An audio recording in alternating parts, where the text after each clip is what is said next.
नमस्कार दोस्तों, ये बहुत ही इम्पोर्टेंट एक न्यूज़ है आप लोगों के लिए। जॉब की अपडेट है। राष्ट्रीय स्वास्थ्य मिशन मध्य प्रदेश में कुछ वैकेंसीज़ आई हुई हैं और ये वैकेंसी टेलीमानस सेल का ही है।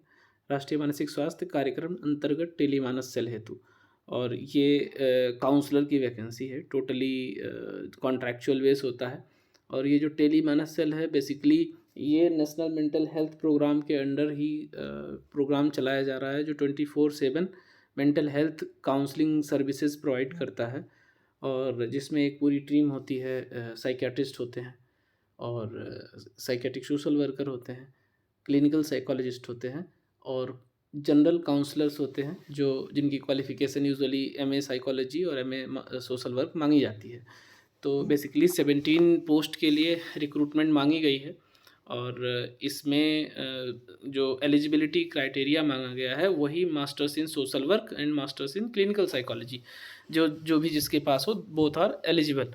और ये mponline.gov.in पे जाके आपको अप्लाई करना है। ऑनलाइन पत्र भरने की जो तिथि है स्टार्ट हुई है वो 22 मार्च से हुई। मैंने ग्रुप में शेयर किया था बट कुछ लोगों के क्वेरीज़ थे, मल्टीपल क्वेरीज़ थे, तो मैंने सोचा वीडियो के माध्यम से आप लोगों को बताया जाए। और त्रुटि यानी जो एरर है उसको करेक्ट करने की जो तिथि है वो तो निकल चुकी है, 2 अप्रैल तक था। और आवेदन पत्र भरने की लास्ट डेट जो है वो 18 तारीख है और त्रुटि सुधार करने की एक बार फिर से देंगे जो कि 19 अप्रैल है। तो इस तरीके से आप लोग अभी अप्लाई कर सकते हैं। एसेंशियल क्वालिफ़िकेशन हमने ऑलरेडी बता दिया है, master in clinical psychology oblique social work और other related discipline such as MA sociology psychology. तो इट मीन्स कि masters in psychology, masters in social work and masters in sociology will be applicable. Bachelor degree should be in psychology social work nursing with 2 years experience in mental health work preferably counselling. तो जो bachelor degree है social work psychology और nursing में with 2 years experience they will be also consider. तो desirable में इन्होंने experience in mental health care delivery and counselling मांगा है, तो ये डिज़ायरेबल में है, एसेंशियल में नहीं है। बट जो बैचलर्स हैं उनके लिए 2 years मैंडेटरी है एक्सपीरियंस का होना। और ये कुछ सर्टिफिकेट्स की ज़रूरत होगी, हाई स्कूल जो कि सब जगह लगती है, 12th जो सब जगह लगती है। अगर एक्सपीरियंस सर्टिफिकेट है तो लगाना होगा और उपरोक्त दस्तावेज़ों में अगर पीछे के पन्नों में भी जानकारी अंकित हो तो उसे भी अपलोड करना अनिवार्य है, यानी दोनों आगे पीछे दोनों अपलोड करना होगा। अगर मध्य प्रदेश के आप मूल निवासी हैं तो मूल निवास का प्रमाण पत्र आपको लगाना पड़ेगा। सक्षम अधिकारी द्वारा जारी वैध जाति प्रमाण पत्र, अगर आपको कास्ट बेनिफिट लेना है तो कास्ट सर्टिफिकेट लगाना होगा। तो बेसिकली ईडब्ल्यूएस से हैं तो ईडब्ल्यूएस का सर्टिफिकेट, और वो 31 मार्च तक ही वैध रहता है। नेक्स्ट ईयर जैसे 2023 तक का बना है आपका, तो 31 मार्च 2024 तक चलेगा, जो प्रीवियस फाइनेंशियल ईयर था। अब नया बनाना पड़ेगा। उपरोक्त समस्त दस्तावेज आवेदक के पास आवेदन करने की अंतिम तिथि तक होना चाहिए। अगर आप सोचो कि ईडब्ल्यूएस में अगले महीने बनवा लूँगा और जब डॉक्यूमेंट वेरिफिकेशन होगा तो दिखा दूंगा, तो वो नहीं चलेगा। आवेदन करने की अंतिम तिथि समाप्त होने के उपरांत किसी भी दस्तावेज को स्वीकार नहीं किया जाएगा। ये जो अभी हमने बताया वही चीज़। जो एज की जो कैलकुलेशन है वो 1 मार्च 2024 को काउंट की जाएगी और not should be greater than 40 years, यानी minimum age is 21 years and maximum is 40 years. तो 21 से 40 वर्ष का होना चाहिए। और अलग अलग कैटेगरी में कुछ कुछ छूट दी है, आप छूट को आप देख सकते हो, इसमें अलग से दिया हुआ है। और जो वेतन है, जो सैलरी है वो 30,000 है। पता नहीं क्यों यहाँ 30,000 दे रहे हैं। मैक्सिमम जगहों पे टेली मानस काउंसलर्स के लिए जो सैलरी है वो 35,000 है। तो ये हो सकता है इन्होंने गलती से लिखा हो।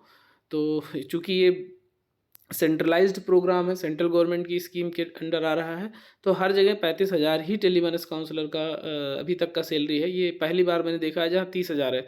तो हो सकता है कुछ प्रिंटिंग एरर हो, आगे हो सकता है सुधार हो सकता है। मैं कुछ नहीं कह रहा इसके लिए कि नहीं होना ही चाहिए, बट हो सकता है कि गलती में सुधार हो, आगे इसको 35 किया जाए। या जो भी सेलेक्ट होंगे वो बाकी जगहों का जो सैलरी स्लिप है या सैलरी का जो स्ट्रक्चर है उसको कोट कर सकते हैं। आवेदन की प्रक्रिया वही है, सीबीटी होगा और सीबीटी में चुने जाने के बाद आपका डॉक्यूमेंट वेरिफिकेशन होगा। और अगर ज़्यादा कैंडिडेट क्वालिफाई होते हैं तो उनको, मतलब वो उनके ऊपर पूरा डिपेंड करता है, वो इंटरव्यू भी ले सकते हैं। डिटेल में आप देखना चाहो तो एक बार देख सकते हो। आवेदन प्रक्रिया तो नॉर्मल आपको ऑनलाइन अप्लाई ही करना है, बट जो आवेदन प्रक्रिया के बाद जो सिलेक्शन प्रोसीजर होगा वो ये है। उक्त पदों पर चयन के लिए एमपी ऑनलाइन लिमिटेड द्वारा एमसीक्यू आधारित ऑनलाइन लिखित परीक्षा का आयोजन किया जाएगा। विभाग द्वारा अंतिम रूप प्रदान करने किए गए पाठ्यक्रम के आधार पर एमपी ऑनलाइन लिमिटेड के माध्यम से सीबीटी यानी कंप्यूटर बेस्ड टेस्ट आधारित ऑनलाइन परीक्षा आयोजित की जाएगी। परीक्षा केंद्र शहर जो होगा वो भोपाल होगा, इंदौर होगा, जबलपुर और ग्वालियर होगा।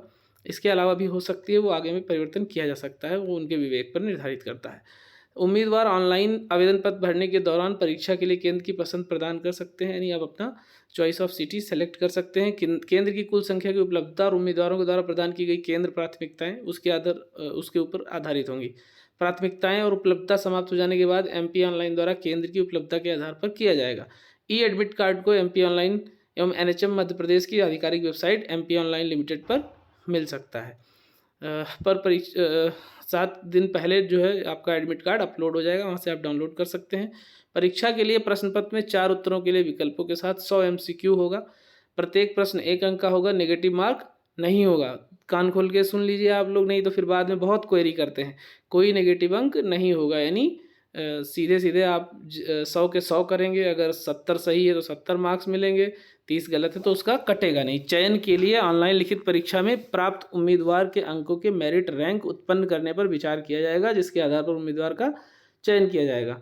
ऑनलाइन लिखित टेस्ट में न्यूनतम जो क्वालिफाइंग मार्क्स होंगे वो 40% for unreserved, 36% for EWS, 35% for OBC, 30% for SC ST. इतना लाओगे मिनिमम, तब आपको मेरिट में रखा जाएगा। उपरोक्त मापदंडों के अनुसार यदि उम्मीदवारों की आवश्यक संख्या कुल पदों की संख्या से कम हो जाती है तो इस स्थिति में मिशन संचालक एनएचएम मध्य प्रदेश आवश्यक रूप से न्यूनतम उत्तीर्ण अंक को कम करने के लिए सक्षम प्राधिकारी होंगे। 2 उम्मीदवारों के बीच बराबरी की स्थिति में अवरोही क्रम में नीचे दिए गए विवरण के अनुसार वरीयता दी जाएगी।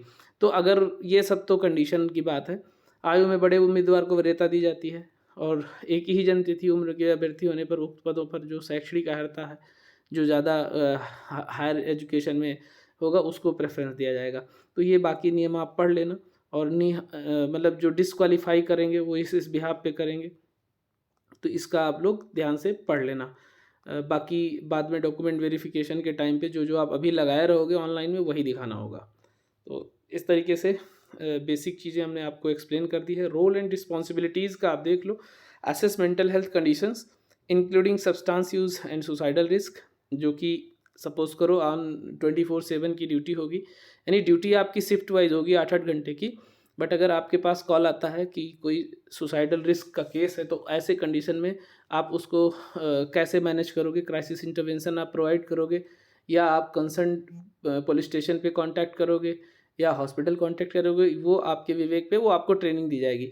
Provide basic psycho social and psychological counselling, proactive follow-up calls with prior consent, liaise with specialist mental health professionals, triage and refer call to tier 2 service providers, escalation or referral of crisis calls, referral to higher level interventions. No medical interventions will be suggested or provided by non specialist. तो ऐसा कोई medical intervention और suggest नहीं किया जाएगा और ना ही provide किया जाएगा जो स्पेशलिस्ट नहीं है। तो you are specialist for only counselling, not providing, not advising medicines. तो ये आपको अपनी बाउंड्रीज ध्यान रखना है। तो ये बेसिकली आपके अंदर स्किल्स इनहेरेंट होनी चाहिए। तो आपको बेसिक चीज़ें आपको पढ़ के जानी है। बाकी अगर आप लोगों को लगेगा तो इसके लिए कुछ क्लासेस मैं प्रोवाइड कर दूंगा, और आप लोगों के लिए बहुत ही बेहतर ऑप्शन है। ये बेहतर कह सकते हो अपॉर्चुनिटी है, जो भी सोशल वर्क, सोशोलॉजी और साइकोलॉजी के स्टूडेंट हैं। तो आप लोग इस वीडियो को शेयर भी ज़रूर कीजिए, जिससे अधिक से अधिक लोग जो है अप्लाई कर सकें, एमपी के स्पेशली, और जो एमपी यूपी के बॉर्डर के हैं वो भी करें, क्योंकि 7 पोस्ट है तो पोस्ट की संख्या भी ठीक ठीक है, मतलब बहुत ज़्यादा 17 है, सॉरी, तो ठीक ठीक पोस्ट है, क्योंकि सोशल वर्क के लिए इतनी ज़्यादा पोस्ट आती नहीं है एक साथ। तो आप लोग ज़रूर अप्लाई करें। अगर किसी को कोई क्वेरी है तो आप लोग मुझे टेलीग्राम पे मैसेज कर सकते हैं। टेलीग्राम का लिंक मैं दे दूंगा, वहाँ से आप ज्वाइन करके ये PDF भी पा सकते हैं। मिलते हैं फिर नेक्स्ट वीडियो में। Thank you.